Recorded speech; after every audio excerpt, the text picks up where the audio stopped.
दुनिया की सबसे बड़ी टेक्नोलॉजी लड़ाई अब हथियारों से नहीं, बल्कि चिप्स से लड़ी जा रही है।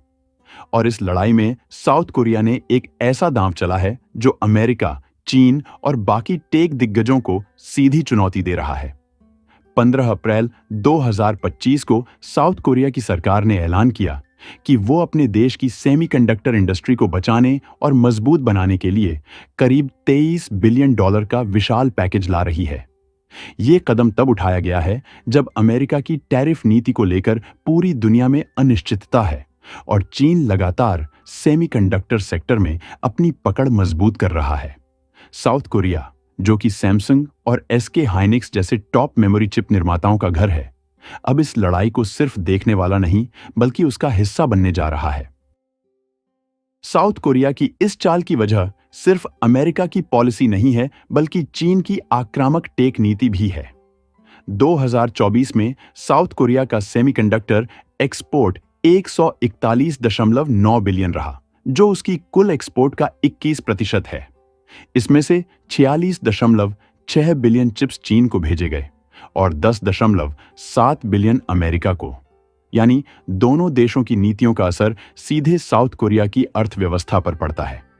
और अब जब अमेरिका के राष्ट्रपति डोनाल्ड ट्रंप ने ऐलान किया है कि अगले हफ्ते से सेमीकंडक्टर पर टैरिफ लागू हो सकता है, तो जाहिर है कोरियन सरकार के लिए यह वक्त चुप बैठने का नहीं था। फाइनेंस मिनिस्टर चोई सांगमोक ने खुद बयान दिया है कि वो अमेरिका से सेक्शन 232 के तहत होने वाली इन्वेस्टिगेशन पर खुलकर बात करेंगे, ताकि कोरियन कंपनियों को कम से कम नुकसान हो।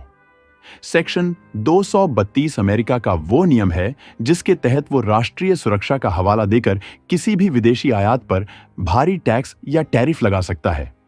और यही सबसे बड़ी चिंता की बात है, क्योंकि अगर अमेरिका ये टैरिफ लागू करता है तो सैमसंग और एसके हाइनिक्स जैसी कंपनियों की लागत बढ़ेगी, मुनाफा घटेगा और ग्लोबल मार्केट में उनकी प्रतिस्पर्धा कमजोर हो सकती है। इसीलिए साउथ कोरिया ने $23.25 बिलियन के पैकेज में से करीब 20 ट्रिलियन वॉन को सीधे फाइनेंशियल असिस्टेंस में देने का ऐलान किया है। मतलब कंपनियों को सस्ते लोन, टैक्स सब्सिडी और R&D के लिए फंड मिलेगा। इसके अलावा कोरियन सरकार इस सेक्टर में लॉन्ग टर्म इन्वेस्टमेंट को प्रमोट करेगी, ताकि सिर्फ मेमोरी चिप्स ही नहीं, बल्कि डिजाइन और मैन्युफैक्चरिंग में भी देश आत्मनिर्भर बन सके। और इसी पॉइंट पर भारत को भी ध्यान देना चाहिए, क्योंकि आज भारत भी सेमीकंडक्टर इंडस्ट्री में कदम रखने की कोशिश कर रहा है, लेकिन उसके प्रोजेक्ट्स जैसे वेदांता फॉक्सकॉन बार-बार रुक जाते हैं। चीन की बात करें तो वह भी पीछे नहीं है। SMIC और Huawei जैसी कंपनियां अब खुद चिप डिजाइन और मैन्युफैक्चरिंग में आत्मनिर्भर बनने की दिशा में आगे बढ़ रही हैं। यही वजह है कि साउथ कोरिया को डर है कि अगर उसने अभी निवेश नहीं बढ़ाया तो वह सिर्फ मेमोरी चिप्स तक सिमट कर रह जाएगा, जबकि पूरी दुनिया AI और हाई परफॉर्मेंस चिप्स की दौड़ में निकल जाएगी। और आज की तारीख में सेमीकंडक्टर सिर्फ मोबाइल या कंप्यूटर का हिस्सा नहीं है, बल्कि AI, 5G, quantum computing, electric vehicles और डिफेंस सिस्टम्स की नींव है। लेकिन कहानी यहीं खत्म नहीं होती। चीन सिर्फ हार्डवेयर पर फोकस नहीं कर रहा, बल्कि AI सॉल्यूशंस में भी आगे बढ़ रहा है। पहले ऐसा माना जाता था कि एनवीडिया की सबसे एडवांस्ड चिप्स के बिना कोई भी हाई लेवल AI मॉडल्स नहीं बनाए जा सकते। लेकिन अब चीन की कंपनियां सॉफ्टवेयर ऑप्टिमाइजेशन से उसी स्तर के मॉडल्स कम लागत में बनाने में सक्षम हो रही हैं। जैक मा की कंपनी एंट ग्रुप ने यह साबित कर दिया है कि चीनी चिप्स का इस्तेमाल करके भी AI मॉडल ट्रेन किए जा सकते हैं। चीन ने अमेरिका के खिलाफ बड़ी कार्रवाई करते हुए कई दुर्लभ खनिजों के निर्यात पर प्रतिबंध लगा दिया है। इनमें गैलियम, जर्मेनियम, एंटीमनी और नेचुरल ग्रेफाइट शामिल हैं, जो हाईटेक इंडस्ट्री के लिए बेहद जरूरी हैं। इन खनिजों के बिना सेमीकंडक्टर्स, इलेक्ट्रॉनिक्स, बैटरियां और सैन्य उपकरण बनाना मुश्किल हो सकता है। इस फैसले का असर सिर्फ अमेरिका पर ही नहीं, बल्कि यूरोप और जापान जैसी तकनीकी रूप से उन्नत अर्थव्यवस्थाओं पर भी पड़ेगा। यह तो बिल्कुल सही है कि दुनिया की चिप्स इंडस्ट्री में कुछ ही बड़ी कंपनियां प्रमुख भूमिका निभा रही हैं, और इनमें से ताइवान की TSMC, Taiwan semiconductor manufacturing company, सबसे आगे है। टीएसएमसी अकेले ही दुनिया भर के 62% चिप्स का उत्पादन करती है, जो एक विशाल आंकड़ा है। इसका मतलब यह है कि हमारे द्वारा इस्तेमाल किए जाने वाले अधिकांश स्मार्टफोन, लैपटॉप, कंप्यूटर और अन्य इलेक्ट्रॉनिक उपकरणों में जो चिप्स लगी होती हैं, उनकी निर्माता यही कंपनी है। चाहे वह मोबाइल प्रोसेसर हो या फिर कंप्यूटर के अंदर की ग्राफिक्स चिप्स, टीएसएमसी का हाथ हर जगह दिखाई देता है।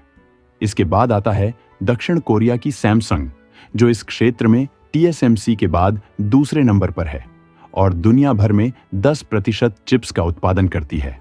सैमसंग के चिप्स स्मार्टफोन और अन्य इलेक्ट्रॉनिक डिवाइसों में प्रमुख भूमिका निभाते हैं।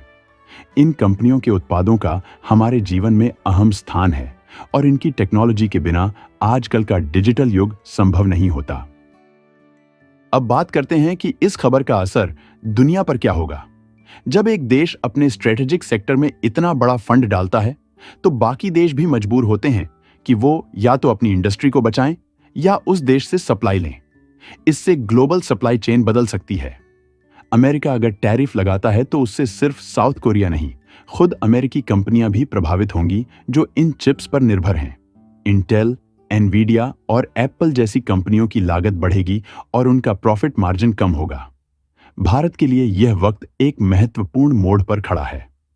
सेमीकंडक्टर चिप्स का उत्पादन अब सिर्फ एक उद्योग नहीं रह गया है, बल्कि यह एक रणनीतिक संसाधन बन चुका है, जिसकी मांग हर क्षेत्र में बढ़ती जा रही है। मोबाइल फोन से लेकर कारों, चिकित्सा उपकरणों और एरोस्पेस तक चिप्स हर जगह महत्वपूर्ण हैं।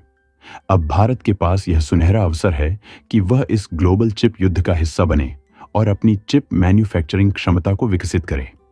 यह हमसे सिर्फ चिप मैन्युफैक्चरिंग ही नहीं, बल्कि चिप डिजाइनिंग, टेस्टिंग, पैकेजिंग और रिसर्च एंड डेवलपमेंट जैसे क्षेत्रों में भी निवेश की मांग करता है। भारत के पास दुनिया का सबसे बड़ा युवा और टैलेंटेड कार्यबल है, जो इस उद्योग को गति देने में मदद कर सकता है। लेकिन यहां पर सबसे बड़ी चुनौती नीति और इंफ्रास्ट्रक्चर की है। चिप मैन्युफैक्चरिंग को एक स्थिर और उच्च गुणवत्ता वाले स्तर पर लाने के लिए हमें सही सरकारी नीतियों और ढांचागत सुविधाओं की आवश्यकता है।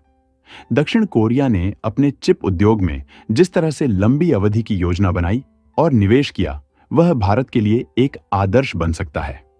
दक्षिण कोरिया ने चिप उद्योग के हर पहलू में निवेश किया, न सिर्फ मैन्युफैक्चरिंग बल्कि इसके डिजाइन और पैकेजिंग में भी। अगर भारत इसी तरह की दीर्घकालिक सोच और रणनीतिक निवेश को अपनाता है, तो आने वाले 5 से 10 सालों में भारत भी वैश्विक चिप आपूर्ति श्रृंखला का एक अहम हिस्सा बन सकता है। यह न सिर्फ हमारे तकनीकी और औद्योगिक विकास को बढ़ावा देगा, बल्कि भारत को वैश्विक बाजार में एक नई पहचान दिलाएगा। इस पूरे घटनाक्रम का सबसे बड़ा सबक यह है कि अब दुनिया में टेक्नोलॉजी और जियोपॉलिटिक्स एक दूसरे से अलग नहीं है।